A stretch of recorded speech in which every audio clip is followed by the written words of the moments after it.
The BS Report is a free-flowing conversation that occasionally touches on mature subjects. First of all, this is the BS Report with Bill Simmons. It might be cool, I don't know. And if it's not, I don't care. The BS Report with Bill Simmons. Bill Simmons works for ESPN. He's also named the Sports Guy, and he writes a comical sports column. He must be a popular dude. The BS Report. It's got a real dirty sound, like a rusty steak knife cutting through a well-aged steak. Now. Here's Bill Simmons. Welcome to the BS Report. A snowy day here in Dallas, Texas. They have no plows. They have no salt. They just have sand. And snow. And lots of it. Lots and you know of what? It's awesome. It really is awesome. I like it. I'm going to defend it. I'm going to be the contrarian and defend the Dallas Super Bowl. I was prepared to be a naysayer with the cold, but now that the snow has arrived this way, it feels like football weather. My buddy Joe House is with me. We were at the Audi Forum Dallas. We drove, it was 7 miles from our hotel, and it took us an hour to get here. Every possible guest that we had booked or possibly booked for this podcast could not make it due to weather concerns. We came down to Dallas, and we had Trent Dilfer and two of my friends, and then those are the guests. But hey, not my fault because of the weather. You know, I guess Dallas isn't equipped for snow, but yet I've been here twice in the past 12 months, and it snowed each time. My advice to them would be to get some snow plows. Look into some snow plows. How many snow plows would you need? I mean, you need 50? I don't know. You would have thought they would have had it ready for the What do they Super spend Bowl their week. public works money on? I don't know. It's awesome, though. It We is very drove cool. here. It was. I mean, I've always liked, ever since I was a kid, driving during like a blizzard or when the roads haven't been plowed yet, and just it's like a video game. And so it took us an hour to get here, but now we're here. Yes. Sound and safe. Safe and sound. You know, let's talk about Super Bowl week for a second, because I know I totally get when people are like, don't complain about the weather and stuff like that. But you think about it, like the Super Bowl is the convention for football. It's every year they have a convention for all the people who love football, work for it, write about it, whatever. And it should be their goal to have it in a location where it's the best possible, every kind of scenario you can come up with for that convention. Right. Other corporations, when they choose where they're going to do their conventions, Yes. pick sites where they're reasonably certain that the weather will be okay. There's enough hotels. There's enough hotels. Things are relatively near each other, et cetera, et cetera.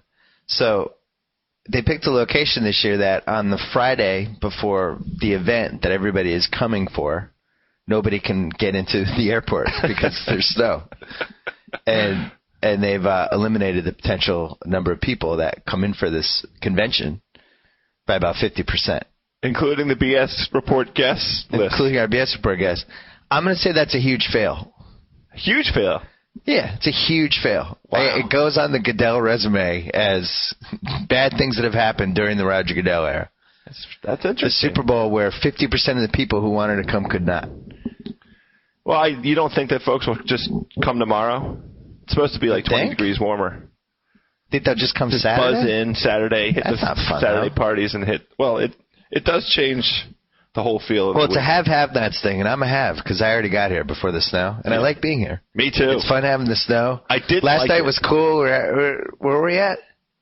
The restaurant? We're at the Bud Light Hotel. Oh, yeah, that's right. Just they're handing out Excellent these party. blue Bud Lights, and there was snow on the ground, and people were freaked out, and the place only had 2 valets, and the valets had to run 3 blocks to get cars. It was like just It wasn't chaos. just snow on the ground. It was snowing. It was pouring out of the sky. It was a blizzard. Yeah, we went outside and took pictures.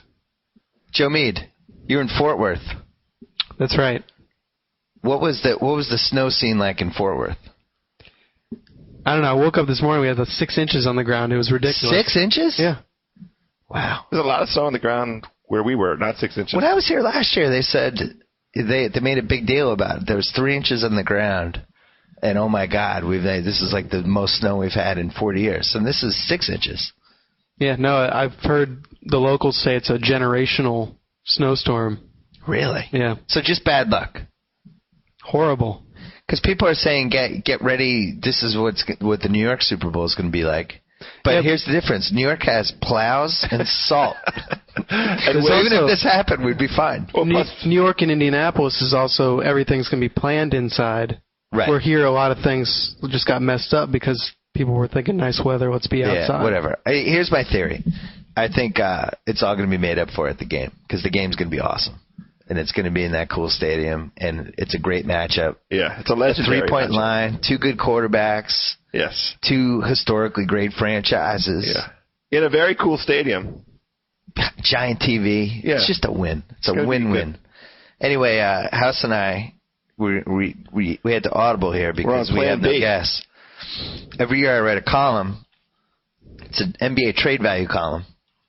Been doing it since, I think, 2000 on my old website. And the goal is to try to figure out what NBA players have the highest trade value. In other words, you make a list, you count backwards, and you would say Blake Griffin versus Darren Williams.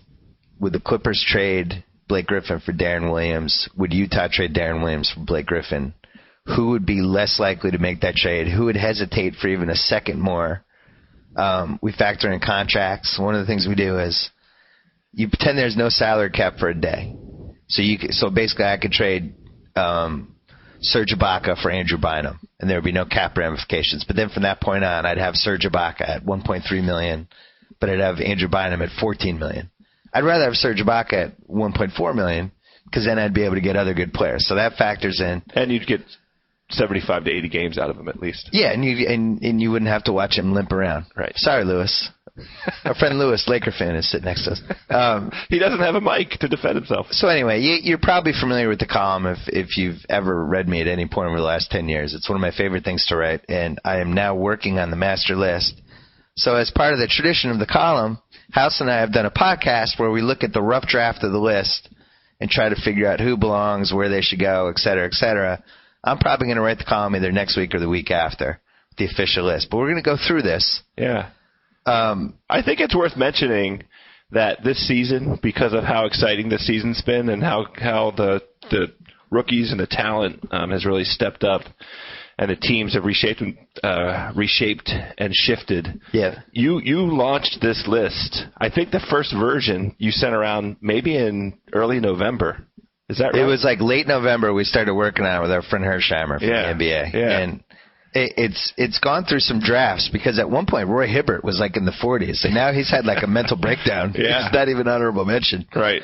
Yeah, it's the other interesting thing to note is been doing this since 2000 when we had that talent drought in the 04, 05, 06 range. Yeah. Could barely get to 40. Yeah, I remember. Now we're 50 easy, and you could conceivably say we could have squeezed it to 55. I like 50. It's a good. I'm just saying we could have. It's a good defensive extended 50. it. Some of these names that didn't in the honorable mention belong there. Yeah, this is the tentative list, and we're going to talk it out. Yeah. Maybe some guys will move up, move down. Right. Because my goal is just to, I really actually like looking back and being like, oh, look at the 2005 list. Oh, Yeah. I can't believe that guy was there. I think it's a nice snapshot of the season. And who mattered and who didn't. Yeah, well, and it also it can be dramatic when you look at guys that were on the list even last year or 2 years ago. That we're now just off the list. We're going to get to that. So, off of last year's list, it looks like Al Jefferson gone, Yeah. David Lee. Yep. Because he's making too much money. Chauncey Billups is too old. O.J. Mayo. Dramatic fall from grace for him. Yeah. Gerald Wallace. Kind of had a career year last year. Now I think. I'm not sure he might. No, it you're depends on what happens with Charlotte. They're going to make the playoffs now. No, he doesn't. This coaching change may have rejuvenated him a bit. It's a little expensive. I'm fine. He's not in the top 50. I'm not arguing to put him on, but. And then the biggest wow. And you see it on the list because he was number 9 last year, which means only 8 guys were ahead of him that Portland would have traded him for, according to my theory. Brandon Roy. Off the list completely. Yeah. And he's only like 28 years old. It's a wow. It's a sad wow. It's too bad. It's a sad wow. It's not even, I don't even want to talk about it. Yeah. So for guys that did not make the rough draft of the list. Did Joe Johnson make it? No. He makes too much money. And he was on last year, though. Yeah, but now he makes $21 million a year. You're not getting any argument out of me. So I don't want to call this honorable mention, but just guys on the outside looking in that at least you could think about for a second. Just on the outside. Joe Johnson. Evan Turner, just because he was number 2 pick last year. Yeah. No, I've been impressed a little bit lately. Yeah. He's getting a feel. That's what I need a little more from Evan Turner. I agree, but he's getting a feel. Rubio, not for anything he's done, and he's certainly not playing well in Europe, but I just think Khan, it would be a big embarrassment for Khan to think about trading him. I give Rubio dishonorable mention. That made me cough. Kendrick Perkins, just because great contract. I think it's last year $4 million. He's a starting center. I mean, he could arguably be on this list. Oh yeah, I mean, same for Big Baby. No, exactly. 1 year, $3 million. The contributions they make for the amount they get paid. Anderson Varejao got hurt. I think he could have made it otherwise. I agree. Great contract. Tyson Chandler last year, his contract, he's been good. Arguably could make it. Yeah. Aaron Brooks, cheap contract last year. That he's a restricted free agent this summer. Yeah. Gasol is a restricted free agent this summer. Hibbert had the mental breakdown that we discussed before. People within, I always get sent feelers out with different NBA people I know. A couple people mentioned that Tiago Splitter should at least be honorable mention because of his contract and his size, and people like him even though he hasn't played well this year. The contribution that he's making to the Spurs? Just people like him. They think he has value. He's a big body. He's competent. Okay. Ty Lawson on Denver, cheap contract, only year 2, possible starter. I like him too. He arguably could have made it. Jeff Green, restricted free agent. Andrea Bargnani, who I think if I had put on this list, the Toronto fans would have stoned my house. They hate him. I'm surprised. He doesn't guard anybody. He doesn't rebound. He's an enigma. He should be on the All-Star team in the East. Deandre Jordan, who I briefly had on the list, you and Hersheimer went crazy. Well, I mean, he was great, and then on Wednesday night against Chicago, he played one of the worst games I've ever seen in person. They played 4-on-5 with him, basically. And then finally, I'll tell you. Well, actually, no. Let's put Ray Felton. It has to be mentioned. He tailed off big time this year, but he's got a good contract. Yeah. And then I think the toughest omission right now, and by the time I write this column, he might crack the list, Greg Monroe, the Pistons. It's fairly interesting. Been really good for like 5 weeks. Yeah. I liked him. He was one of my – out of all those weird big guys, nobody could figure out who was going to be the good big guy other than Cousins. I liked him because he was a good passer. It seemed like he'd be fun to play with. Yeah. He's rebounding more than I thought he would. He's very comfortable at the free throw line. Yeah. You can run the offense through him at that. You watched him at Georgetown. Yeah. You kind of liked him, but you didn't know if he'd try hard. It was all an effort thing with him. The games where he felt like he wanted to assert himself, and that's really where the rebounding comes in. If he could consistently rebound in the 8 to 10 range, and assert himself that way, I think he could be a heck of a player. Did you ever think that the 2 best players on this Pistons team would be Greg Monroe and Tracy McGrady? No. What are the odds of that? Like 1,001? All right, so let's go to the top 50, the tentative top 50, the rough draft of the top 50. We do this by tiers. So tier number 1, in some order, Brandon Jennings, Darren Collison, Derrick Favors, and DeMarcus Cousins. Now these are all little young building blocks, cheap guys that you have under contract for a couple years, guys that if you're paying these guys $2 million, $3 million, $4 million, whatever, you're in pretty good shape. What do you think of that order? Who's your favorite out of those 4? My favorite out of those 4, and the one I'm intrigued by the most, is DeMarcus Cousins. I know, and I haven't done this list in about 2 weeks, and he kind of took off the last 2 weeks. Exactly. I think he might be a little higher. I was just going to make that argument. I mean, he's got that.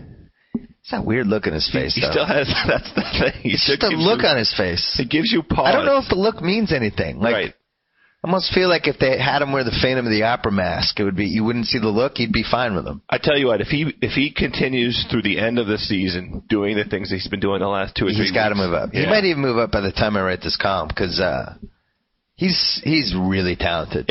And he should have been the second pick in the draft. That's right. I said that at the time. That's right.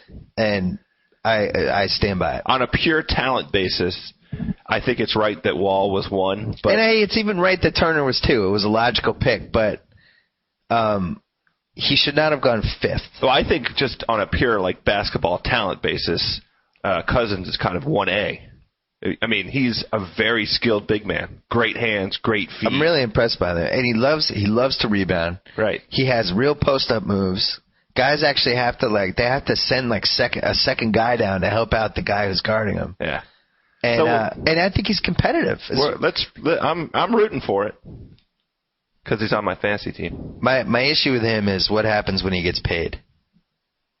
It's an issue. There's certain guys that you just look at and you go, what happens when that guy starts making serious money? Yeah. It just seems like he's right on the fence of going either way. Very talented, though. I'm rooting for him. And I'll tell you another thing. I like the stuff I've seen from him off the court. Oh, like what? I saw something on YouTube about him. It was like spend a day with him, and he was with his trainer, and he went and ate. Oh. He's a really likable guy. Like yeah.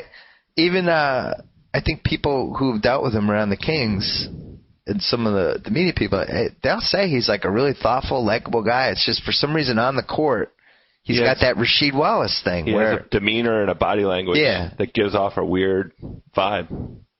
Calipari did a lot of and he bitches to the coaches like he's already been suspended. Well, but Calipari said he was one of the funniest guys on the team.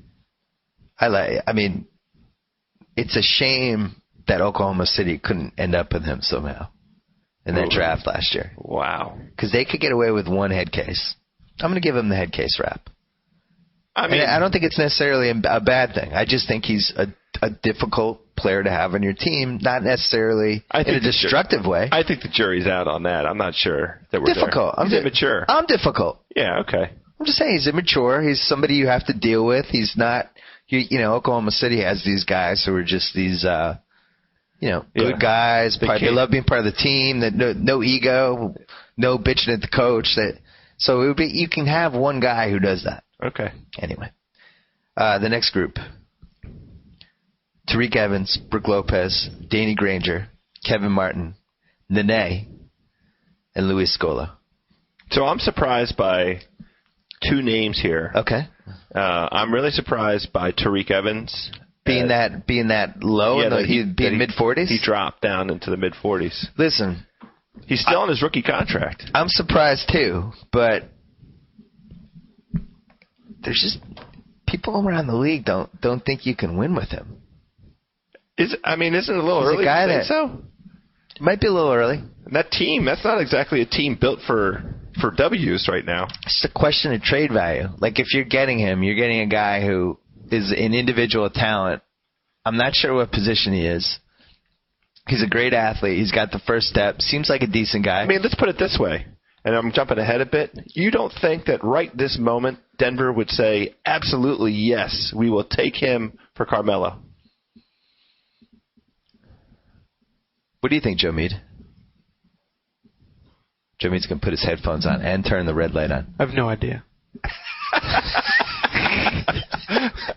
Joe Mead had a long, cold drive in this morning. Thanks for including me on that one. Wow. Don't you think that's where we are? I mean, I don't want to jump ahead, but we could jump ahead to the next group. I think it means that Melo is too high. You're right. So maybe the next group, which was just Steve Nash and Carmelo Anthony, and the group is going to be called, we need to trade him, but unfortunately you know this. Yeah. So maybe we move that group back. Yeah. Oh, man, I still feel like if Sacramento offered Cousins for – well, actually, we know this because the Nets trade was favors and a whole bunch of other things for Melo. Yes. I don't know. I don't know if Tariq Evans is enough for Carmelo. Really? Tariq Evans is the best guy on a 25-win team, and they all look miserable playing with each other. Like, I know that he has the potential to be better than that, but I'm trying to compare him to other guys I've seen. And I don't know what his historical comparison is. If he's your best guy, what's going to happen to your team? I think, in some respect, it's hard to answer this because Denver is playing this like they're not going to trade Melo. Yeah, I know. So good point. The other thing with Tariq and the rap on him within the league with people who follow this stuff is that difficult to play with. That doesn't mean he's a bad guy. It doesn't mean chemistry-wise. Just difficult to play with. That doesn't fit quite correctly with the other basketball players on the team. He's not a point guard.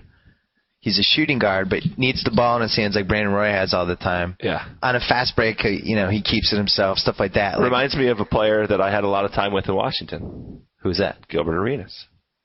Yeah, there's some parallels. Not only in that characteristic, the way you just described it, not physically, not type of game, but, Well, he's like the guy in intramurals, or the guy like in your Wednesday night league, who's clearly one of the best guys in the game. Yeah. But nobody wants to be in his team. Uh-huh. He might have the potential to be that guy. Yeah. The other guys in this list, Scola's got a great contract. Yeah. Houston GM and my friend, the embattled Rockets GM Daryl Morey, got him on a good contract. It's one of those that was reported incorrectly. I think it's something like $35 million for 4 years and tradable in the last year if like it's not guaranteed and all this stuff. So Brook Lopez is is Brook Lopez even on the list? That's the biggest. That dude doesn't rebound anymore. What happened? Doesn't rebound. Is there an explanation? The only thing I could think of is that Chris Humphries, who's like in the top 10 in rebounding and really crashes the boards. Yes. Maybe Lopez's rebounding was skewed the last 2 years because they didn't have another rebounder on the team, and now that they do, he just doesn't care. Humphries was on the team last year. But he wasn't playing. Yeah. And in Stanford, his brother, he didn't rebound that well in college because his brother was there. Maybe he's a guy that he rebounds if a gun's to his head, but if there's somebody else who can get it. I just think watching them, he's the most overrated young guy in the league to me. Wow. Yeah. Oh, yeah. I said it. You did. Yeah. That makes him I think he's gotten worse. I think he's better last year. He should be better this year, and he's not. He's worse. Well, I expected him to be better when we did over-unders. People were talking with the Carmelo New Jersey trade, like, oh, you got Carmelo and Brook Lopez. It's like, have you watched Brook Lopez this year?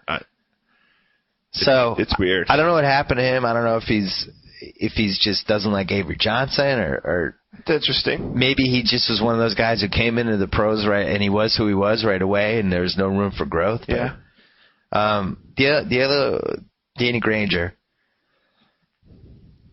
I guess the thing is, as I look at this, do you think that Daryl really would trade Scola for Steve Nash? No, I think we might have to move that Carmelo group back a notch. Okay, good. All right, so we'll skip over Nash and Carmelo because we talked about them. The next group, tentatively called cost-effective winners. These are guys that you have on a winning team, and they have good contracts, basically. So in some order, David West, Paul Millsap, who, after watching him in person the other night, I'm almost thinking moving him down toward the 50s. Yeah. He can be on the court for 3 quarters and you don't even know he's there. Right. He has singular games that are noteworthy, but he doesn't do it on a consistent basis. On the other hand, that team is still like 10 games over 500. Yep. Zebo. Yeah, I love Zebo. Lamar Odom, who the Lakers just hijacked with their last contract. I mean, I don't know. It's hard for me to believe he couldn't have gotten more money than that. He's making $9 million a year and he lives on the beach. But when you think of the guys that make $12, $13 million? He lives on the beach. He likes it there. He's famous. Lewis, our Laker friend Lewis, is just nodding happily. He likes being married to a Kardashian. So West, Millsap, Zebo, Odom, Tony Parker, and Serge Ibaka, which you're down on having Serge. No, I'm not necessarily down on it. I just don't know enough. I haven't seen enough of him. I don't have an appreciation for why he's in a class of player. I mean, you just rattled off some names of some guys that are legitimate winners in this league. Right. And well, for him, he sticks out a little to me. My argument would be awesome contract. He's really getting noticeably better even by the month. What's the awesome contract? What is he was like the 24th pick in the first round. He makes like probably $1.6 million a year. Or something. Unfortunately, I don't have all the contracts in front of me, but and he's getting better. He's a good rebounder, defender. He's somebody I think is a Verjao-esque for what he could do for a winning team. And I think he has real value. Like, I think if they offered him to Utah for Paul Millsap, Utah would say, yes, please. If they offered him to Memphis for Zach Randolph, they would do that in a heartbeat. For contract reasons. I mean, Zach Randolph. I know. You and I are the only two Zebo fans. Tony Parker. he seems in the right place to me. Do you want him higher? You want him lower? I don't know. I want to know how you feel about the fact that there were reports that his marriage ended because he had an affair with a former teammate's wife. All I know is the San Antonio Spurs have the best record in basketball. So it didn't affect it. They have been relentless winners. Yeah. They have been efficient executioners. Yeah. And I love what I've seen out of him. He looks unaffected, and the team looks unaffected. How long would you leave your wife in a room alone with him? I wouldn't let her touch the door. If I knew he was in a room, she doesn't go in that room. Yeah. I've written this. He's French. I've written this, but I don't feel comfortable being in the Staples Center with my wife and him, with 18,000 other people. Now, when I go to get a Coke, I'm like, can somebody watch my wife, make sure Tony doesn't come over? I tell you what, now yeah, the women are all down on him because he did Eva. No, see, you don't think your wife is down on him? No, because he's got that. They're down on him, but at the same time, there's ooh la la. There's a little that French guy. They know he shouldn't be trusted anyway. Yeah, they know he smells a little. All right, next group. What? It was funny. I'm sorry I didn't sell the joke. It was a good joke. The next group. Now we're in the top. So we just did 33 through 50, tentatively. Now we're in a group of highly paid guys who are very good at their jobs. Well, with one notable exception. With one notable exception, but we're going to get to it. I bet we agree.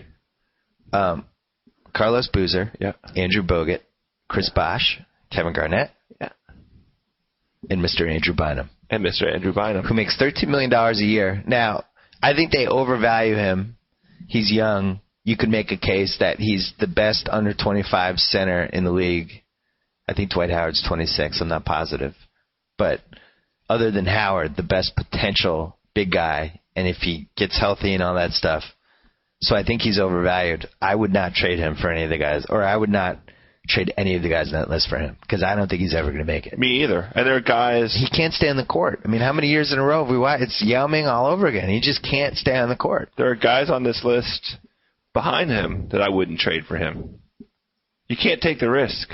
You can't have a $13 million player sit on the bench. We might have to move him into the Lopez, Granger, Nene Scola I agree with that. Because that's the risk proposition that he represents now. How do you feel about Boozer being on that list that high? He's a little expensive. He makes like $70 million for 5 years. He's a little expensive, but on the other hand, the combination of his introduction to the Bulls plus Derrick Rose's elevated play. I mean, they need him. He fits nice with them. I think he plays really well with Rose. Exactly. I like the Rose, Boozer, Noah as your three. Yeah. It's just they all complement each other. So Dang, I forgot to mention Dang. You'd give him an honorable mention? I just think that guy is the sneaky good guy in the league. There's glue. He's a glue guy. He's a total glue guy. He plays a ton of minutes. He's arguably first team all defense, right? First or second team. Yeah, I think so. Plays 42 minutes a game. Doesn't care if he shoots. All he does is help the team. I mean, I wish he was a better 3-point shooter. Right. That would be the one area. He's relatively young. I think he's like 24 or 23 still. Is that right? He's some crazy young age. Yeah. I'm going to say he's no older than 25. Huh. And I just think he's good. Like I said this to you thought I was crazy, but if you just switched him for Carmelo, yes, even though on paper that's a great basketball trade for the Bulls, right? I think that might be worse. Well, as we discussed it, I think if Carmelo was on the Bulls at the beginning of the season, right? If they train with him and stuff, yeah. I'm saying okay. So if you said trading him in February, I wouldn't do it now. Maybe this summer. The Bulls obviously could use some help at the 2 spot. What a laughable trade rumor, though, that ever had any traction, that the Bulls should trade Lil Dang and Joakim Noah for Carmelo Anthony. In retrospect, that would have been a hijacking for Denver. That would have been like 200 cents on the dollar. Yeah. So Garnett, obviously worth more to the Celtics than anybody else. Yeah. Look, they're trying to win a title. He's a signature guy for them. I don't think they trade him for Bosh, Boozer, Bogut, or Bynum. Yeah, both those guys, Garnett and Boozer, are exactly in the right place because of what they need to their teams. I think the Lakers, if the Celtics offer Garnett for Bynum, I think they do that in a heartbeat. Yeah, that's why Bynum's got to go down. He's up too high. Right. All right, the next group, tentatively called borderline franchise guys. Now we're in the top 27. Yeah. In some order. Josh Smith, Yep. Rudy Gay. Al Horford. Good. Monte Ellis, Stephen Curry. Yes. Lamarcus Aldridge. Yeah. Shocking. I don't know why shocking. I just never thought he was going to be this good. I thought he was soft. Well, I think I'm really most impressive jump a level guy of this season. I feel like he's shown the capacity for this, just hasn't been asked to do it on this kind of sustained basis because of the type of team that Portland has had over the handful of years. I think he's a center, and they never wanted to play him at center, and he was a power forward. Yeah. And now he's effectively a center. Sure. And now he's down in the low block. And he's got a really nice Has to be double team. array of skills, exactly. And playing hard. Yep. Has he ever not played hard? I feel like he strikes me as kind of a glue guy. He's one of the worst all-star stumps of all time because I don't think he's going to make it. Oh. The Yao Ming, whoever, it's going to be either him or Love. Either one of them is a travesty. But what can you do? It's a 13-point team. Yeah. You can't have the league-leading rebounder off the team. That's my point of view. Can't say enough about Aldridge. Yeah, love Aldridge. I think he's been great all season. I never thought he was going to be this good. I actually thought that when they signed him to that extension, I thought it was stupid. I thought they gave him too much money. Yeah, you did. I thought it was a fair contract, actually. I didn't think he'd be this good. I think I'm on record. Okay. We don't need to talk about Joe Noah, right? He's exactly where he belongs. Yeah, I have him at 21. That's fair. Great spot for him. You win with joking, though. Yeah. My only question with him is, can he stay in the court? There's been a couple times where he's missed some stretches here. We need him to stay on the court. Rudy Gay, you happy with him being in that group? Yes, because he's a little overpaid, and I'm giving him probably a little more credit than he ought to get because of what my eyes and brain process when I think about Rudy Gay from the U.S. team, from the FIBA championships. Yeah. Big contributor. Yeah. And so I feel like Rudy Gay he got that big contract over the summer, but he also took a half step up, took his game up. I agree. So, Josh Smith, you happy with him there? He's such an enigma. I mean, he seems like the guy, if they ever make a trade, that's probably the piece. His name has been mentioned in trade rumors this season, in fact. Would you trade him for Monte Ellis? Wow. That would be a really cool trade. Who doesn't do that trade? I think I would. I would if I was. If I'm Golden State, I'd do it. Yeah, if I'm Golden State and if I'm Atlanta. Wow. Oh, I really like that Atlanta team with Monte. Let's do this. Joe Mead, who doesn't make that trade? Golden State. If anyone doesn't, I wouldn't want to give up Monte if I didn't have to. It's a reasonable argument. I mean, Monte, talk about guys all-star snub. It's just a shame. I mean, he got hurt at the wrong time too. Yeah. But I mean, he had some unbelievable performances earlier this year. Good one. I think Golden State would pause a little for about 7 more seconds than Atlanta would pause. Lewis, who doesn't make that trade? Wow. He makes a trade. Good trade. We just made a trade. Well, just call it in. Joey, call it in to start. All right. ESPN, file to ESPN. Monte Ellis versus Stephen Curry. Monte Ellis makes like $11 million a year. Yeah. Stephen Curry's still on a rookie contract. Yeah. I think Curry has more value. Me too. Sure. Now, he couldn't guard me. Right. They have to play a zone with him to even think about stopping anybody on defense. Now that you're through your Pilates, you're right. He probably couldn't guard you. He's thank God for him that Jimmer Fredette's coming in the league, so he won't be the worst defensive guard in the league. But Curry ahead of him because of the contract. That's it. That's all. Monte is awesome. I tweeted this the other day, but to me, Curry is an offensive savant. I love that. I love when you put it that way. He sees geometry that other guys don't see. He goes to spots in the court when he's dribbling that normal guys don't think of. He has the same basketball IQ as Steve Nash. He has a Nashian level of You know who else has that actually is Derrick Rose. I noticed this when I went to the game. We're going to get to Derrick Rose, but he had one play where he was coming in on the far left, like in front of the bench. Yeah. And it looked like he was going to go to the rim. And instead of going to the rim, he dribbled out, but at 1,000,000 miles an hour, dribbled out toward that little circle on the bottom of the foul line. Yes. And took this weird angle, and you're like, where's he going? But he went there. because he was going to pass it. It But it was opened just up it was a passing lane. move that you just don't see in a basketball court because the way he was going is, well, he's going to go to the rim. Right. He's like, no, he's going to go over here. Well, where's it? What? Where's he going? Yeah, he created 3 passing lanes that way. Well, we're gonna talk about him, and you might have to towel me down when we talk about him. The next group. Now we're in the top 20. Oh, Al Horford we didn't talk about. I mean, He's behind Aldridge and Noah. I guess. They just signed him to an extension. I think Horford and Noah are functional equivalents. I think it's I'd like rather a have tie. Noah. I'd rather have Horford. Really? I think his offense. He's got great hands. Who would you rather have, Horford or Noah, Joe Mead? I'd rather have Horford in a vacuum, but maybe on the Bulls I'd rather have Noah. I think you win with Noah. It's a fair way to split the baby. Horford I've seen disappear too many times. I don't know. All right, now we're in the top 20. This group is basically highly paid. Well, one of them isn't highly paid, but signature franchise guys. Team leaders. Franchise-level guys that you win with, and the teams are winning with, and they win in trade. And in some order, Amari Stoudemire, Tim Duncan, Manu Ginobili, and Paul Pierce. So this is where the trade value game gets a little weird. Yes. Because it's weird to think that San Antonio, for instance, Portland wouldn't say, yeah, we'd love to trade Lamarcus Aldridge for Tim Duncan so we can get Tim Duncan's last 3 years on our 42-win team. That would make no sense for them. They'd rather have Aldridge. Yes. But if you're San Antonio, Duncan's done so much for your team over the years, it would just, you wouldn't trade him. You can't trade him because of what he brings to the table intellectually, to go back He's to the that leader of the thing. team, and you're trying to win a title. Yeah, exactly. If the Clippers called them and said, we want to trade you Blake Griffin for Tim Duncan, they would go, holy crap, let's have a meeting. Maybe we won't do that, but let's get all our basketball people in. Like, should we do this? Should we blow up our title chances and get...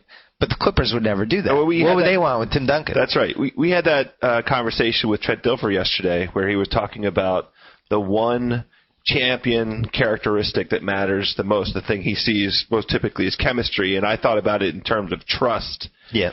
The Spurs could never move Duncan because of how much they implicitly trust his contribution. They know that he knows to be in the right place at the right time every time. And he still brings it. Oh, man. The rumors of his demise a little exaggerated. Yeah. I've seen a couple games where he'll have his 17, 14, 7 block game. He still has it in him. He's been helped by that team doing what it does so well, which is recharging with role players behind him so that they can get him the minutes, the appropriate minutes, and not really drop off and stay competitive. Impressed that PP is still in the mix here. He's in the mix. What do you want to say? I thought at this point he'd fall out of the top 20, but I think he's been better than ever. Yep. And he's other than Garnett. Garnett is still the most valuable guy in the team, just because of the defense. But Pierce is the offensive guy. All right, so now we're in the top 16. Yeah. A 3-person group, Joe Mead. Eric Gordon, Kevin Love, John Wall. So now the uninitiated would say, Eric Gordon, really? Right. I'm a little biased because I've been to probably 12 home games. He's only 21 years old, I think. He's right, 21 or 22 at most. Very young.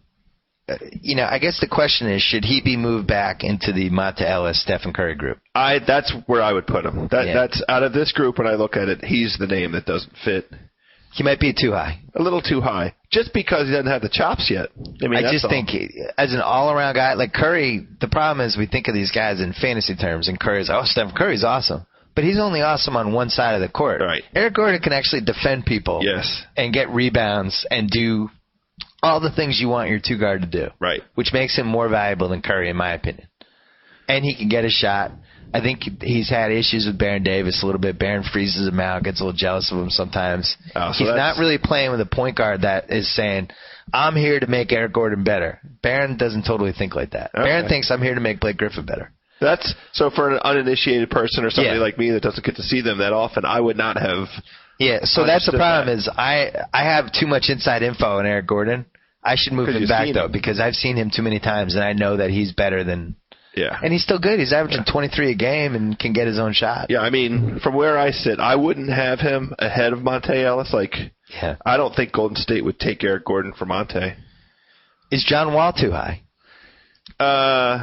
It's a great question. It's not like he's been lighting it up the last 2 months. He has historical level figures in terms of his assists, and he's an athletic specimen. He is as promised. The problem is, we're talking about basketball IQ. He is surrounded by, I would contend, perhaps 5 or 6 or 7 or 8 of just talking about basketball, how they see the game. The low IQ guys. The lowest IQ guys, perhaps in the league. Well, I know you have Al Thornton, who I witnessed that in person. Al Thornton, Andre Bloch, Nick Young. These are guys that, you're waiting for them to see the floor in a way that makes sense, and they just don't. They don't get it. They see the floor and that would be a good spot to take a 20-foot jumper with no guys on the basket. I'm going to run to that spot, and I'm going to wait till I can stand here and catch it, and then I'm going to shoot it. I'm going to stand here with my hand up. There's 22 seconds left in the shot clock, and I have the ball in the high post. Let me turn and shoot it. It's amazing that John Wall has near 10 assists a game. That's the amazing thing. Okay, so you're saying a little like Eric Gordon, John Wall is better than we're saying. I absolutely contend that. That's fair. Well, I think Kevin Love has more trade value than both of them. I agree with that. Because he's been magnificent. He's been magnificent. He's an all-star. Yeah, okay. Now we're into the top 13. Now, one of these guys might be too high. I'll just give you the list. Okay. Pau Gasol, Chris Paul, Rajon Rondo, Darren Williams, Russell Westbrook. I'm interested to hear which one you think is too high. Which one do you think it is? I think you're going to say Gasol. Yes. Okay. I am. I don't think that. Okay. I think he's in Why the right not place. make the case for him being one of the top 13 we can't trade him guys in the league? The Los Angeles Lakers have played in the NBA Finals each of the 3 years that he's been on that team. Good point. He won Game 7 last year. Yeah. He single-handedly won Game 7 last year. The Artest shot was humongous, right? Because of the timing of it and what was at stake. But Gasol was the reason that they were in that spot to begin with. You don't think he should be in the Stoudemire, Duncan, Ginobili, Pierce group? See, those guys are all good. I know. Really good. But Does he deserve to be 2 levels ahead of those guys? How many of those guys were in the finals each of the past 3 years? Yeah, true. My own thing with Gasol, and I agree with you on the face of it, yes, he should be there. But it feels like he'd be the fall guy if anything bad. Like if the Lakers were like, we need to shake this up, and Kobe would be like, trade that guy. I'm tired of that guy. I don't see that. You don't think so? Yeah. All right. Lewis is shaking his head vigorously now. Okay. All right. That's good true. point by Lewis. Yeah. He's proven that he can coexist with Kobe, and he's okay with those little funks when Kobe decides to take 11 straight shots in the fourth quarter. And that's he's mad at everybody. Again, that trust concept. They trust each other. So the four point guards that are with him in this group, Gasol could really be in his own group. So then we have Paul, Rondo, Darren Williams, and Westbrook in some order. It's a monster group. Wow. Monster group. So, Chris Paul, the most valuable of those guys right now. I don't like the giant knee brace that he plays with. it is a little Or alarming. the fact that they rarely run plays for him, and that it seems to me like he's a guy who's playing a little bit hurt and has learned how to kind of mask it and hide it and put himself in spots where we don't know that he's hurt, but I think he is. And notwithstanding all of that, And he's awesome. yeah, that team. He runs a team. That's the thing. It's like he's proven to us that he's the best pure point guard of all time because now he's doing it this year with a conditional first step that he only uses every once in a while. Did you just say best pure point guard of all time? Yeah. Ahead of Isaiah Thomas? I think he's the evolutionary Isaiah. He hasn't been in a finals yet. They need to win some playoffs before we start talking about best. A bit pure if you're just talents. I'm not talking about all the just skills, things that he can do. He does more things that you would want your pure paper point guard. I still got Isaiah at 1. Yeah. Well, he's a better shooter than Isaiah. If you look at Isaiah's percentage, he's like a 30% 3-point shooter. I think, but Isaiah made all I can think about are the big shots Isaiah made in the playoffs. I'm with you. I'm saying best pure. Okay. Best pure with the skills. We might have to if it was a 7-game series, I'd rather have Isaiah Thomas. If it's okay.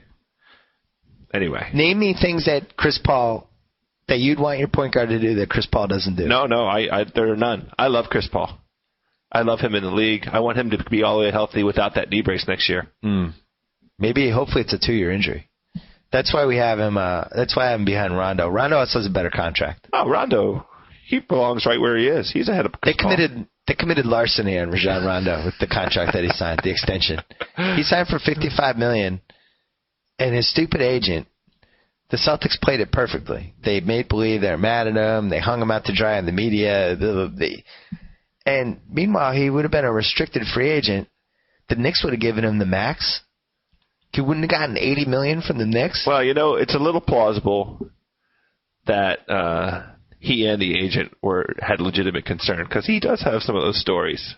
Well, I think the agent probably felt like this is going to affect him.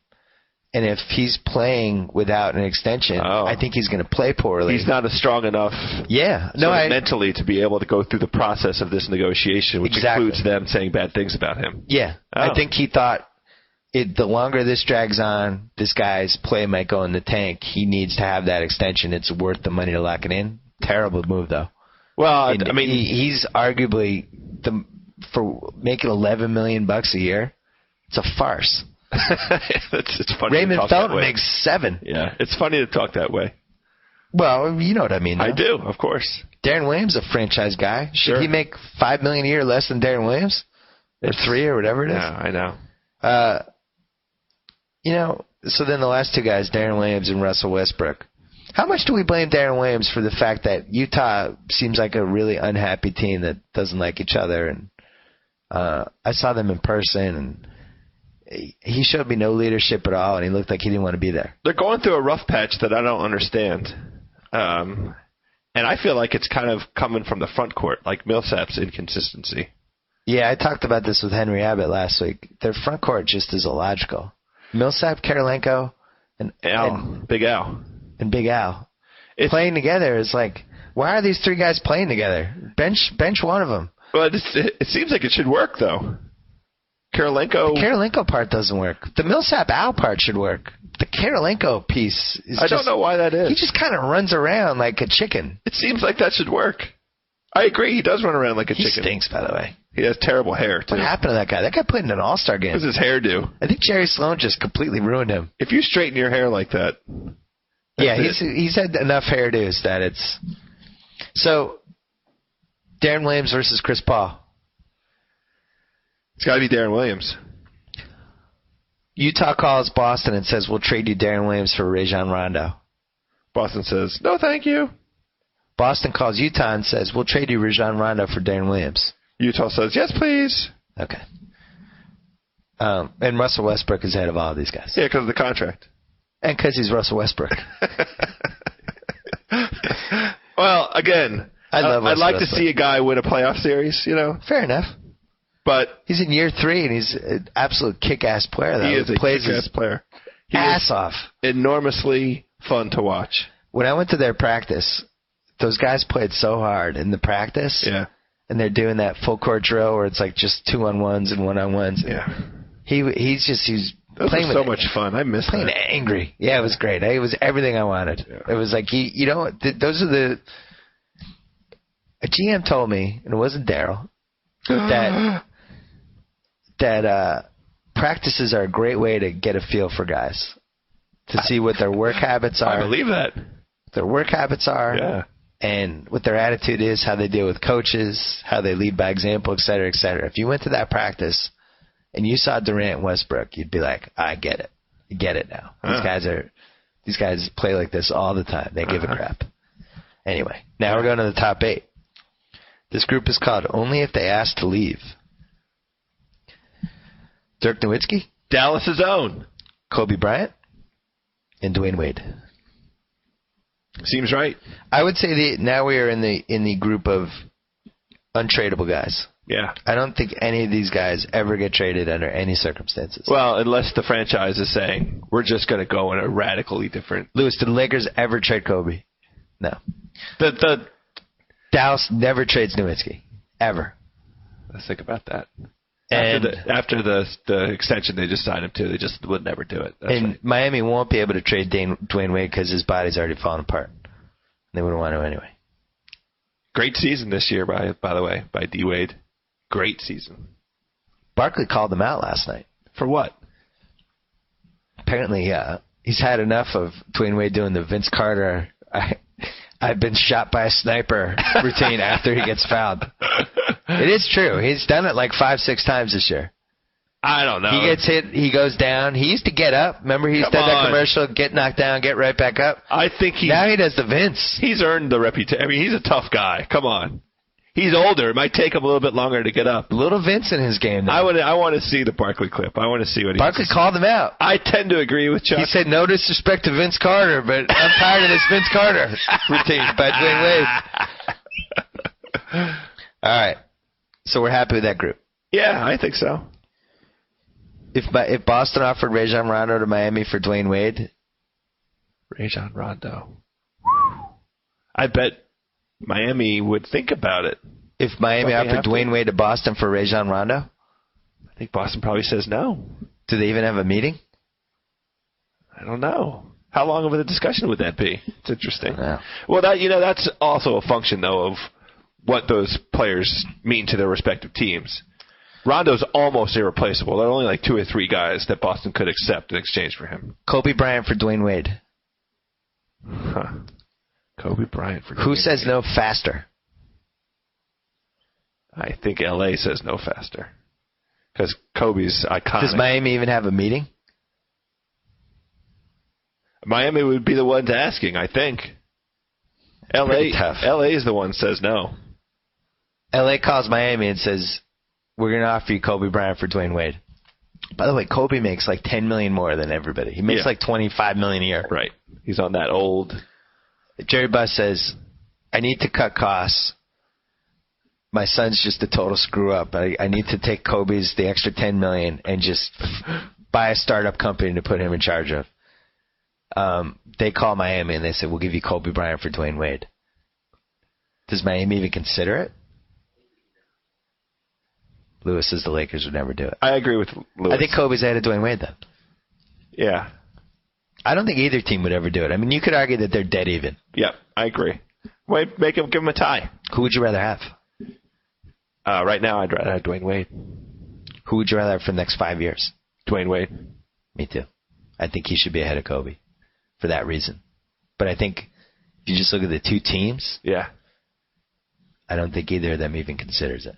That's right. Yeah, okay. All right, let's go to the top 5, Joe House. Mm-hmm. This might be my favorite top 5 we've ever had. Wow. Ever? Yeah, anything since I've been doing this. I want to go back and look 10 years I'll have to go ago. back. I need to go back through every trade value column I've written. It's a very cool top 5.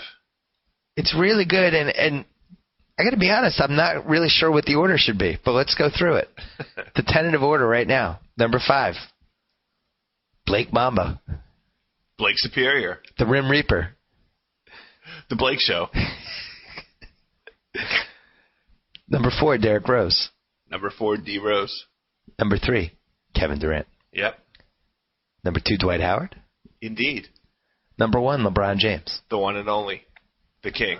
Now, the question is, should Dwight Howard be number 2, number 3, number 4, and number 5? He's a free agent in 2 years, and there's already a ton of rumors and whispers and innuendo, very reminiscent of this year with Carmelo having his sights on the Knicks, that Dwight Howard will be a Laker in the summer of 2012. Oh. And that's where this is headed. I hadn't really heard all of that. Oh, yeah. Oh, it's in there. It's starting. There's been stuff. I have developed a good S blank blank T detector for this stuff. Oh. And the rumors usually start with somebody connected to the player and get floated out. Sure. And I think they floated out to see what the reaction will be. Yeah, a trial balloon. Yeah. It's a little trial balloon. It's interesting. If you look at the history of the league, Wilt ended up in L.A., Kareem, Shaq. All the big greats. The big centers end up in L.A. Gasol. Oh. Well, whatever. Yeah, I know what you mean. 3 straight finals. But he wasn't controlling his own destiny. No, he Wilt, was not. Kareem, and Shaq all willfully got to L.A. because they wanted to be there. They want to play for the Lakers. They want to live in Southern California. They want to be the guy and wear the yellow uniform and the history. There's real value to that stuff. So your point is, with that kind of that kind of talk out there, that kind of. I'm saying if I'm Orlando, do I at least have a meeting to say, should we just let's say the Clippers offered Griffin, or the Bulls offered Derrick Rose, or Oklahoma City offered Durant. Do the Orlando guys at least say, let's have a meeting about this? Are we sure he's staying in 2 years? Should we grab Durant now? We have him under contract? I put it this way. I think Blake should be behind him. I agree. Blake should be 5. I think we can agree Blake's 5th. And you know, until about a month ago, I had him in the group with Rondo, Williams, and Westbrook. But Blake, yeah. When you think like what he means from a ticket sales standpoint, that's right. From merchandising, fan interest, right? This dunk contest, yeah. You know, the ratings for this dunk contest should be good. Yeah, I mean he's a legitimate superstar now. I think, or he's headed that way. Right, he's an ascending. I think there's more interest in him than we've had in a young player since LeBron and Carmelo that year. Yeah, I agree with that. Yeah, that's right. So they'd be very hesitant to even think about trading him. Plus, he's in year 2 of a rookie contract. Oh, I mean, and he's the entire franchise. So he's 5th. I think Dwight Howard might be 4th. He's only 4th because of... If Orlando offers Dwight Howard for Derrick Rose, do the Bulls even consider that? Why would they do that? Let's think about this. I mean, he's a transcendent defender. Him and Noah... Yeah, maybe neither team would do it. Yeah. I almost feel like Rose, Durant, and Howard should be just in a 3-way tie. I kind of like that. Because Durant, like a cop-out, though. They're not trading Durant. Well, I do think if you're Oklahoma City and they call and say, we're going to offer you Dwight Howard for Kevin Durant, you don't do it, but at least you go, whoa. Really? Yeah. Let's have a meeting. Yeah. You have a meeting for that phone call. I feel like Orlando would have the meeting for sure, right? For Durant? Yeah. Orlando would definitely say, "Oh, Durant's available. Please come to Durant's Florida." Available and under contract until 2015. Lewis is nodding. So maybe Howard's 4. Is Howard ahead of Rose? That's a big to put a point guard ahead of center. I like Howard. I actually like Howard at the 2. Really? Not enough has happened. All we're talking about are rumors and innuendo. Yeah, you're probably right. Nothing's happened. All that's happened is he's dropping 40, 20 games out there. Rose versus Durant? I like Durant ahead of Rose still.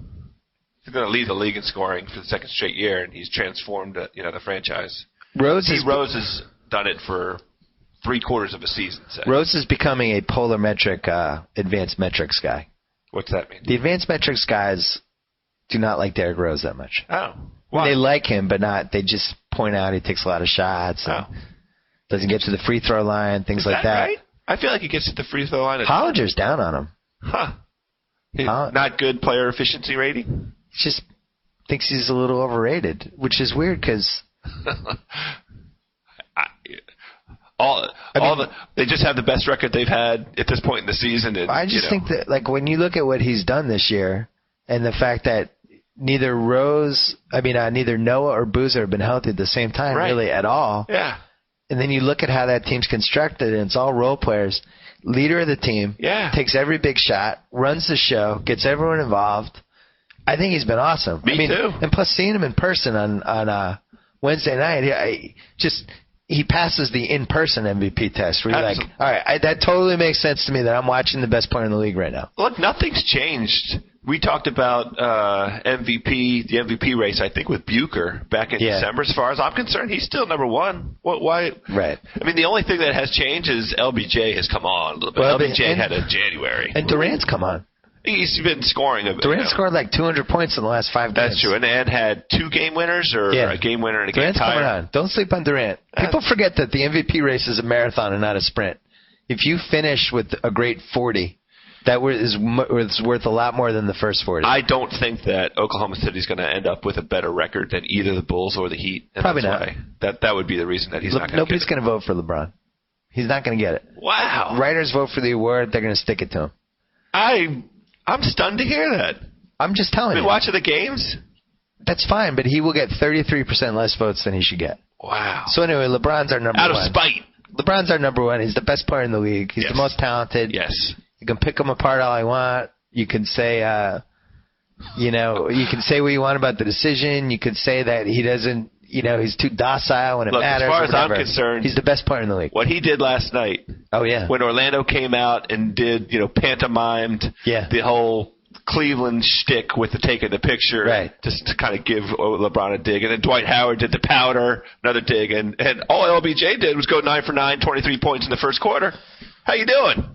We're sure Miami wouldn't trade LeBron for Dwight Howard. Oh, I don't think they would consider it for 2 seconds. Would they be a better basketball team if they did? Oh, that's really interesting. I like the question.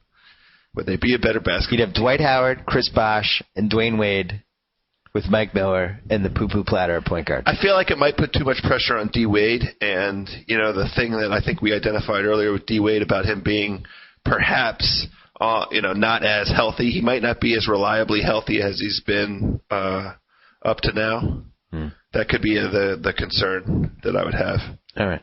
Because Howard didn't, notwithstanding all of the terrific teachings that he took on from Hakeem over the summer, he's still not a dominant. What's interesting, I had Durant as 2 last year, and he dropped the spot. Do we feel like we're slightly disappointed with him? No. What made us drop him a spot, then? I have to admit, I thought he was going to be a little better this year. I think we thought that Oklahoma City was going to be a little better. I think we thought they would pick up where they left off, and they didn't.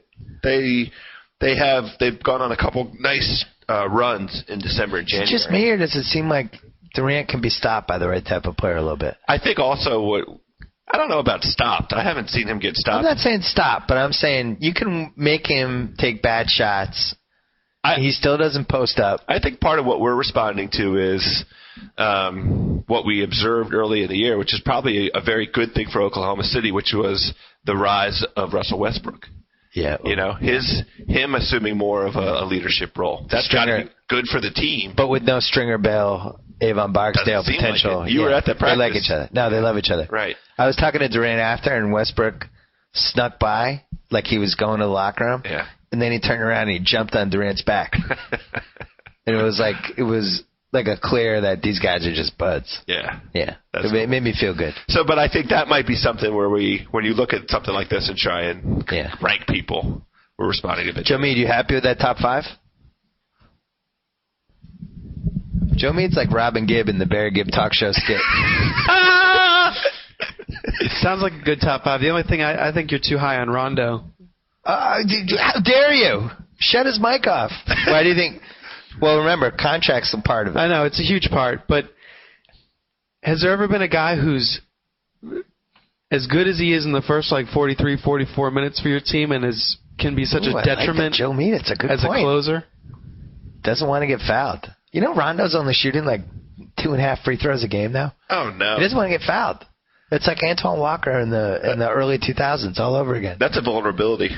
Yeah, maybe he moves into the John Wall group. I'm gonna have to look at that. That's it. A late addition. Yeah. Joe Mead. It took him a while to get the headphones on. Anyway, that's it for the trade value column. I'm gonna either post this next Friday or before the All-Star weekend, whenever it gets finished. Yeah. I usually spend way too much time writing it. It's a great one. It's an important one for me. I've been doing it since my own website. And I want it to be right every time. I want the rankings to be right. And folks I just like doing it. Yeah, it's a popular one. Yeah, people like it. Anyway, that's it for the Friday Super Bowl podcast at the Addy Forum in Dallas. Thank you for having us.